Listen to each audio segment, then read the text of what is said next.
نظر اللہ عبدا سمع مقالتی فحفظها ووعاها وبلغها من لم يسمعها۔ اللہ تعالی اپنے اس بندے کو شاد و شاداب رکھے جو میری بات سنے پھر اسے یاد کر لے اور محفوظ رکھے اور دوسروں تک اسے پہنچائے۔ السلام علیکم ورحمۃ اللہ وبرکاتہ۔ ناظرین کرام، ویڈیو شروع کرنے سے پہلے اگر آپ نے ہماری چینل کو سبسکرائب نہیں کیا ہے تو سب سے پہلے سبسکرائب کر دیں اور دائیں طرف گھنٹی کا نشان ہے اس پر کلک کریں اور اوپر والی گھنٹی بجا دیں تاکہ ہر ویڈیو اپلوڈ ہوتے ہی آپ تک پہنچ جائیں۔ السلام علیکم ورحمۃ اللہ وبرکاتہ۔ امید ہے کہ آپ سبھی حضرات بخیر و عافیت ہوں گے، اور یہ بھی امید ہے کہ کل کی ویڈیو آپ حضرات کو پسند آئی ہوگی، اور آج جو ہے میں تمہیدی باتیں آپ حضرات کے سامنے پیش کروں گا، اور انشاءاللہ کل سے مستقل وبائی بیماریاں اور اسلامی تعلیمات کے اوپر جو ہے ویڈیو اپلوڈ کرنا شروع کر دیں گے انشاءاللہ تعالی، یعنی کہ احادیث کی روشنی میں پیش کریں گے تاکہ مسلمانوں کو بھی معلوم ہو سکے کہ دین اسلام ایک ضابطۂ حیات کا نام ہے، اور ان لوگوں کے لیے ایک کڑا جواب ہو سکے جو دین اسلام کو اور مسلمانوں کو لے کر بدنامی کے بہانے اور بدنامی کی کوششیں کر رہے ہیں۔ اس لیے میں سب سے پہلے آپ حضرات سے ایک درخواست کرتا ہوں کہ آپ حضرات اور خصوصاً علماء اور وہ مدرسین اور ائمہ جو کسی مسجد میں یا کسی مدرسے میں پڑھاتے ہیں، اپنے ماتحت میں رہنے والے اپنے مسلمان بھائیوں کو جو عقائد کے اعتبار سے، مسائل کے اعتبار سے کمزور ہیں، دین سے ناواقف ہیں، ان لوگوں کو جو ہے ایسی اسلامی تعلیمات کی طرف رغبت دلائیں، ان کے عقائد کو درست کریں، اسلامی تعلیمات ان کے سامنے پیش کریں۔ ایسے ہی ہر ایک آج کے زمانے میں جو ہے سوشل میڈیا پہ لگا ہوا ہے، موبائل کے استعمال میں لگا ہوا ہے، تو ان لوگوں کے اندر کے جو ہے ایسی چینلوں کی تشہیر کرے، ان تک ایسی چینل پہنچائے جس سے دین کی صحیح معلومات انہیں حاصل ہو سکے۔ اس لیے آپ سبھی حضرات بھی جو ہے کل سے مستقل درس یا مستقل اس باب کے اندر بات چیت شروع ہو جائے گی احادیث کی روشنی میں۔ اس لیے میں آپ سے تو یہی درخواست کرتا ہوں کہ اس چینل کو بہت تشہیر کریں تاکہ زیادہ سے زیادہ لوگ فائدہ اٹھا سکیں، آپ کا بھی فائدہ، میرا بھی فائدہ، سننے والوں کا بھی فائدہ ہوگا۔ اللہ تعالیٰ عمل کی توفیق نصیب فرمائے۔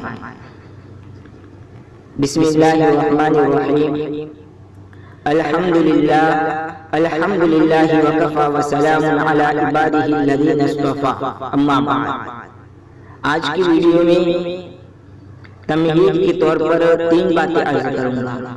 نمبر 1، ہر مسلمان کو یہ بات اچھی طرح ذہن نشین کر لینی چاہیے کہ دنیا امتحان اور آزمائش کا گھر ہے۔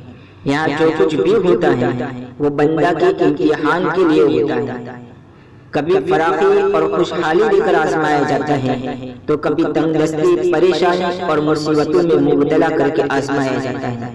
تو یہ دنیا آزمائش کا گھر ہے، اسی لیے الدنیا دار الامتحان والابتلاء، یعنی دنیا امتحان اور آزمائش کا گھر ہے کہا جاتا ہے۔ اور اللہ تعالیٰ نے ارشاد فرمایا وَلَنَبْلُوَنَّكُمْ بِشَيْءٍ مِّنَ الْخَوْفِ وَالْجُوعِ وَنَقْصٍ مِّنَ الْأَمْوَالِ وَالْأَنفُسِ وَالثَّمَرَاتِ وَبَشِّرِ الصَّابِرِينَ۔ سورہ بقرہ آیت نمبر 155۔ ترجمہ کہ ہم تمہیں ضرور آزمائیں گے، ڈرا کر اور بھوکا رکھ کر اور مال، جان اور پھلوں میں کمی کر کے، یعنی نقصان پہنچا کر۔ اور اے محمد صلی اللہ علیہ وسلم، آپ صبر کرنے والوں کو بشارت سنا دیجیے۔ اور سورہ انبیاء میں آیت نمبر 35 میں فرمایا کل نفس ذائقۃ الموت وَنَبْلُوكُمْ بِالشَّرِّ وَالْخَيْرِ فِتْنَةً وَإِلَيْنَا تُرْجَعُونَ۔ ترجمہ ہر جیو کو موت کا مزہ چکھنا ہے اور ہم تمہیں آزمانے کے لیے برائی اور بلائی میں مبتلا کرتے ہیں، اور تم سب ہماری ہی طرف لوٹائے جاؤ گے۔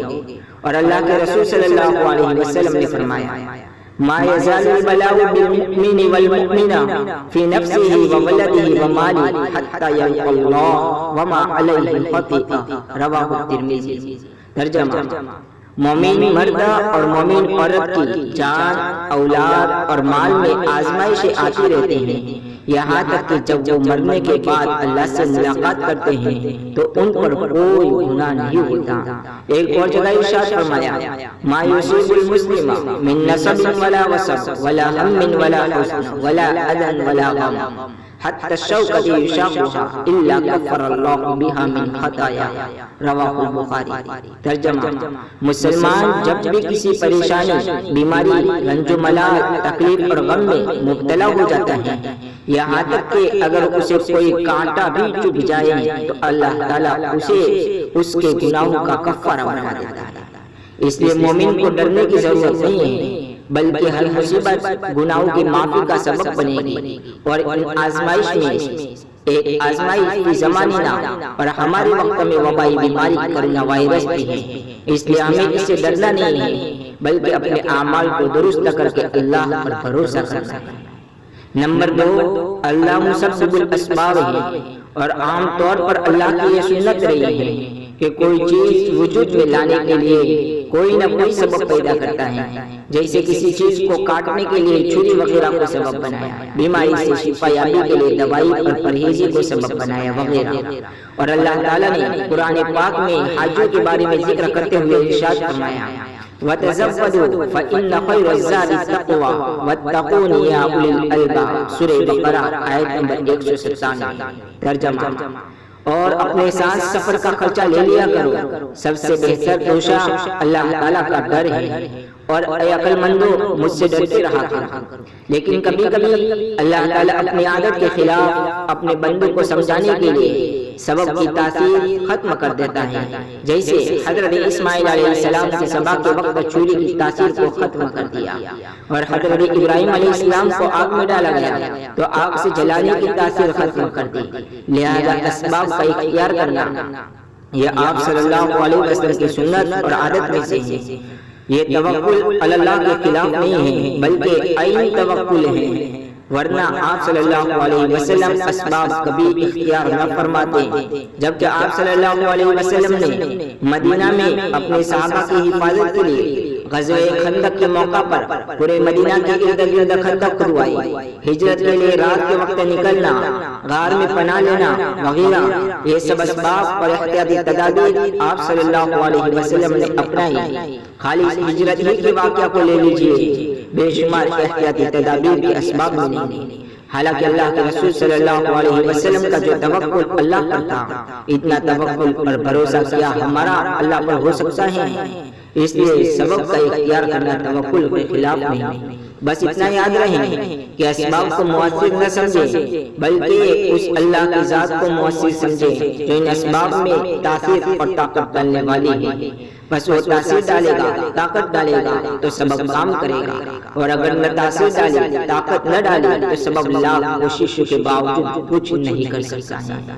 اور سبب اختیار کرنے کا مقصد اور نیت یہ ہو کہ یہ اللہ کے رسول صلی اللہ علیہ وسلم کا طریقہ ہے کہ آپ صلی اللہ علیہ وسلم اکثر امور میں سبب اختیار فرماتے اور بھروسہ اللہ پر کرتے ہیں، اور ہمارے لیے اللہ کے رسول صلی اللہ علیہ وسلم کی زندگی بہترین نمونہ ہے، جس کا اعلان اللہ تعالیٰ نے اپنے کلام پاک میں فرمایا، لقد کان لکم فی رسول اللہ اسوۃ حسنہ لمن كان يرجو الله واليوم الآخر لمن كان يرجو الله واليوم الآخر وذكر الله كثيرا، سورہ احزاب آیت نمبر 21۔ اس لیے اسباب اختیار کرنا اور احتیاطی تدابیر اپنانا ہرگز توکل کے خلاف نہ سمجھے، بلکہ ہر ممکن سبب اور تدبیر اختیار کر کے بھروسہ اللہ پر کرے۔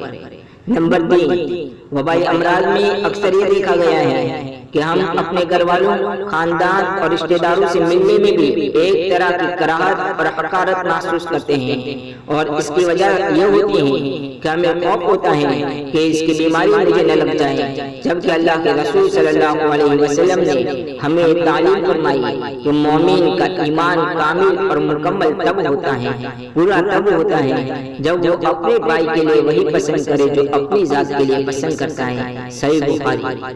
اور ایک حدیث اور ایک اور حدیث میں ارشاد فرمایا کہ مسلمان آپس میں بھائی بھائی ہیں، لہذا نہ تو اپنے بھائی پر ظلم کریں، نہ رسوا کریں اور نہ حقیر سمجھیں۔ پھر اسی حدیث میں آگے فرمایا کہ مسلمان کے برا ہونے کے لیے اتنا ہی کافی ہے کہ وہ اپنے بھائی کو حقیر سمجھے۔ یہ روایت صحیح مسلم میں ہے۔ تو آج ہمارا مزاج اس وبائی بیماری اور کرونا وائرس کو لے کر اسلامی تعلیمات کے بالکل مخالف نظر آتی ہے کہ ہمیں اپنے بھائی سے حقارت اور کراہت محسوس ہوتی ہے اور ڈر لگتا ہے۔ یقیناً ہمیں ملنے سے، مصافحہ کرنے سے، پاس میں کھڑے ہونے سے احتیاط کرنا چاہیے اور بچنا چاہیے، لیکن ہمیں ان چیزوں میں اپنی نیتوں کو درست کر لینا چاہیے، کیونکہ عام طور پر احتیاط کرنے میں ہماری نیت یہ ہوتی ہے کہ فلاں کی بیماری مجھے نہ لگ جائے، جبکہ ہمیں اس کے وبائی بیماری میں مبتلا ہونے کا یقین نہیں ہوتا ہے۔ یہی معاملہ اپنی ذات کے ساتھ بھی ہوتا ہے کہ ہم یقین کے ساتھ اپنی ذات کو ایسی بیماری سے صحت مند ثابت نہیں کر سکتے، کیونکہ اللہ بغیر کسی سبب کے اسے بھی بیماری دینے پر قادر اور طاقت رکھتا ہے، جو کبھی اپنا گھر چھوڑ کر باہر نہ نکلا ہو اور نہ کسی سے ملا ہو۔ اس لیے ہمیں بس یہ نیت کرنا ہے کہ میں اپنے بھائیوں سے مصافحہ کرنا اور ملنا جلنا اس لیے چھوڑ رہا ہوں کہ نعوذ باللہ میں کسی وجہ سے اپنے بھائی کے لیے تکلیف اور پریشانی کا سبب نہ بن جاؤں۔ اب دیکھیں، ہمارے احتیاط کرنے میں اپنے بھائی سے کوئی کراہت اور کوئی کراہت نہ ہوگی، کیونکہ ہم اسے تو تندرست اور صحیح سالم مانتے ہیں۔ نقص اور کمی اور بیماری خود اپنی ذات میں دیکھتے ہیں، اور احتیاط کرنا جو ہمارا مقصد تھا اور ہماری نیت تھی وہ بھی فوت نہیں ہوا، اور نیت کے درست ہونے کا ثواب مفت میں رہا، ورنہ معلوم کتنی احادیث پر عمل ہو جائے گا۔ وما توفیقی الا باللہ وآخر دعوانا ان الحمد للہ رب العالمین۔ ناظرین کرام، اگر آپ کو ہماری ویڈیو پسند آئی ہو تو لائک کر دے اور کمنٹ میں شکریہ لکھ دے اور اپنے دوست و احباب کے ساتھ شیئر کر دے۔ جزاک اللہ خیر۔ السلام علیکم ورحمۃ اللہ وبرکاتہ۔